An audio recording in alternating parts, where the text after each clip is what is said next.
അല്ലടേ എന്തുവാടേ ഇത് അറിയാൻ മേലായിരിക്കും. ഇയാളാരേ ഇയാളാരാണ് ഇപ്പത് പിന്നെ ഖജനാവ് കാലി മറ്റേതെല്ലാം പറയണ ഇയാളാണ്. അതിന് ഉത്തരവാദപ്പെട്ടവരില്ലേ? അതിനിപ്പോൾ നമ്മളൊരു മുഖ്യമന്ത്രിയെ തിരഞ്ഞെടുത്തിട്ടുണ്ട്. മുഖ്യമന്ത്രി ഇനി കുറേ മന്ത്രിമാരെ തിരഞ്ഞെടുക്കും. ഇയാൾ മുൻകൂർ ജാമ്യം എടുക്കുകയാണ്.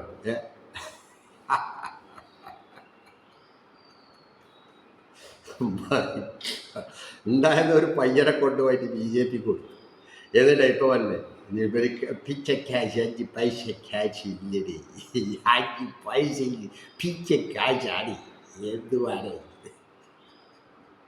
തുടക്കത്തിൽ ഒന്നിനു വരെ ഒന്നായി ജനപ്രിയ പ്രഖ്യാപനങ്ങൾ പ്രതീക്ഷിക്കരുത്. കുറച്ച് മുണ്ടുമുഴു കൊടുക്കേണ്ടി വരും,